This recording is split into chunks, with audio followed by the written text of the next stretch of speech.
When did you triumphantly call someone out for lying?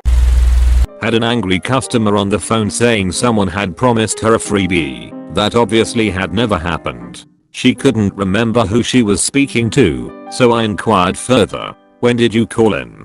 Thursday. Did you speak to someone who was male or female? A woman. There wasn't a female colleague answering the phones on Thursday. No, it was actually Wednesday. There wasn't one all of last week. Had a retail experience too. We didn't have a regular security guard at the store I was working at, so a lot of the staff were on the watch for shoplifters. You can't really tell them to stop, but you can follow them, ask if they need assistance, or point out that the items they are stuffing casually into their backpack or under their coat can be put on hold. You do this enough, you start to become aware of patterns and recognize people. There was one couple in particular that would piss me off. They would steal mainly high-end kids' clothes or lingerie. One person would distract a sales member while the other stole stuff. Then they would either take it to another location or wait a few days and bring it back to our store and try to get a refund without a receipt for it. Anytime I saw them, I would stop what I was doing and get a manager to follow one of them while I followed the other. The one week I was on the sales floor and saw them make off with a lot of lingerie. They come in the next day and I happen to be a cashier who got to deal with refunds. They say all of this was a gift for my wife and she didn't like it, but I don't have a receipt. I was crazy pleased with myself because I said, I remember you being here at X time yesterday. You didn't want me to hold the items for you. We can have management check the security footage to verify and look up your receipt. They just ran for it. Comes back a few weeks later and looks around for stuff to grab, and I'm following them, but still being polite. Has the gall to tell the manager that I'm harassing him, but it is the same manager who helped me watch them, and they know that guy is a liar. The funny thing is that people who shoplift never seem to record you, even if they pull their shit multiple times. This guy told this glorious story about how he epically struck out at the bar with this girl. Except it was my story, and not even a good one really, and he was retelling it to me like 2 days later to be cool. Thing is, he was retelling it to me and all the other people in the group I told it to. Everyone is shooting me glances as the guy's going on about it. Obviously they all know too, but no one is stopping him. So I couldn't resist. Right when he gets to the end I cut him off and say, oh, hold on. I remember how this went. It ends when she says her girlfriend wouldn't like that very much. All the blood drained from the guy's face when he suddenly realized he heard the story from me, and the rest of the group laughed. I felt sorta bad after, sorta. My friend's favorite is from when working at McDick's. She was on drive-thru and a guy came through complaining about ice cream that he got earlier. That's when everyone that worked there came to the drive-thru window to see. Friend casually lets them know they haven't had a working ice cream machine in 4 months. Fun fact. I work at McDepression. The reason the ice cream machine never works is because either it is an older model and it caught fire. They do that all the time. B. A newer model with a lockout system built in. When the ice cream mix inside gets low, the machine completely locks down until a repair person can come in and unlock it. It makes zero sense. So to all McSadness workers out there, don't let your ice cream levels drop, or you'll have to tell people all day that the machine is down.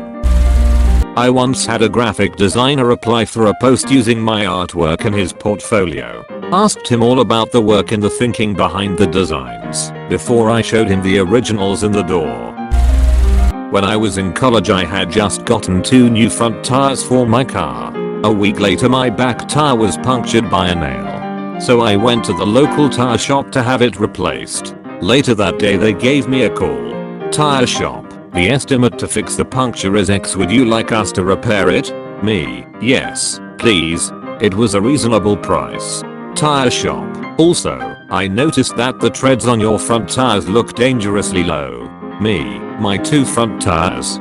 Tire shop, yes. They are at 2/32 of an inch low. This is legally worn down, and they should be replaced. I can do it today for X dollars. Me, so you are telling me that my 2 front tires are dangerously worn down? Tire shop, yes. Me, my brand new tires that I bought last week. Tire shop. Oh. Me, forget fixing the puncture. I'll be by in a minute to pick up my car. This whole thread is making me terrified of car mechanics. I know nothing about cars, and I'm afraid I'm being completely scammed every time my car malfunctions. Sometimes I bring my dad, because I feel like they're less likely to try this bullshit on a man instead of a 25-year-old girl, but he doesn't actually know anything about cars either. As someone who doesn't know much about cars, is there anything you can do to not get hoodwinked? Obviously I'd be suspicious about something I just replaced, but there are so many lying mechanics in this thread. I hate dealing with car people. That includes salesmen and mechanics. Oh man, there was a mechanic in my hometown.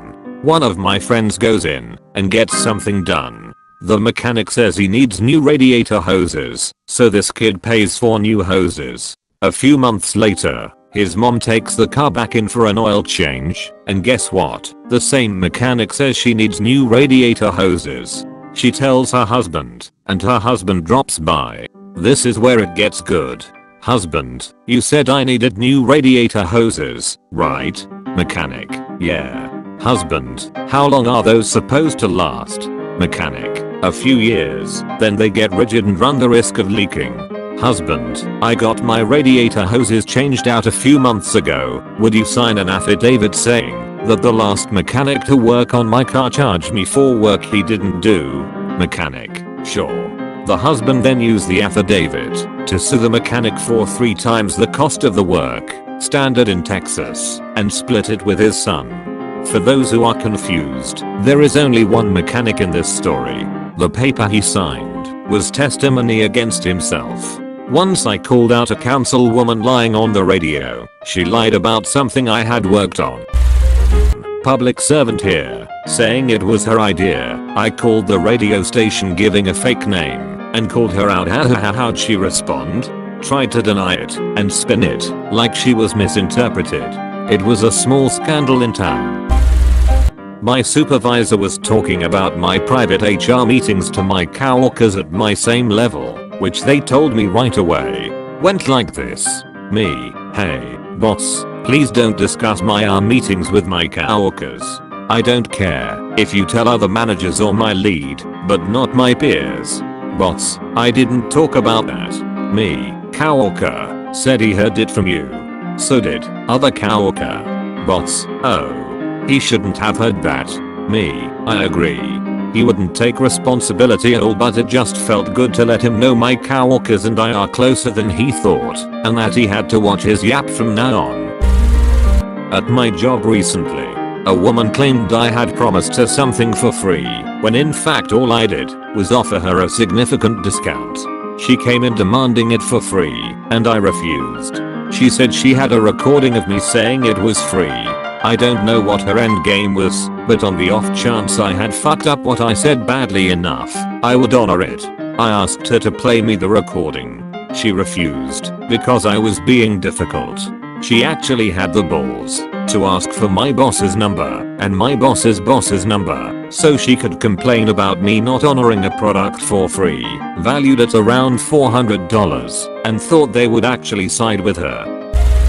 I work for a broadcast camera house. We rent out camera systems to shows, news, sports, etc. A few years back, a client rented a few cameras and some specialty lenses, including one very rare, very expensive fishy, nice lens. It's not made anymore, so replacing it isn't possible, and fixing it will be extremely expensive. That was foreshadowing, by the way. So, the package comes back at the end of the job, and the lens has a divot the size of a quarter taken out of the front element. I mean, this thing was trashed. I call the producer to have the "you broke it, we are billing you to fix it" conversation. Within seconds, the conversation breaks down to the "this is bullshit, we never even used it, it never came off the camera truck, I can't believe we are being treated this way, etc, etc, etc. Screamfest. Meanwhile, it turns out that the client had also rented a few tape decks. One of the still had a tape in it. On a whim, we watched the tape, and damned if it wasn't footage from the camera with the lens in question very clearly showing the truck driving into it. Big hit too. Truck had to be going 25 plus miles per hour. I grabbed the tape and went to the producer's office. Let him scream a bit in front of about 10 other people. He's the type that likes an audience before showing them the tape. I made sure to shuttle back and forth a bit, slow it down, replay it a few times. Also showed them the part where his name was visible on the slate. The look on his face was priceless. Ended up being a $20,000 repair bill. Never heard from him again. It was worth it. You have been visited by the Sea Doggo. Like and subscribe. See you later.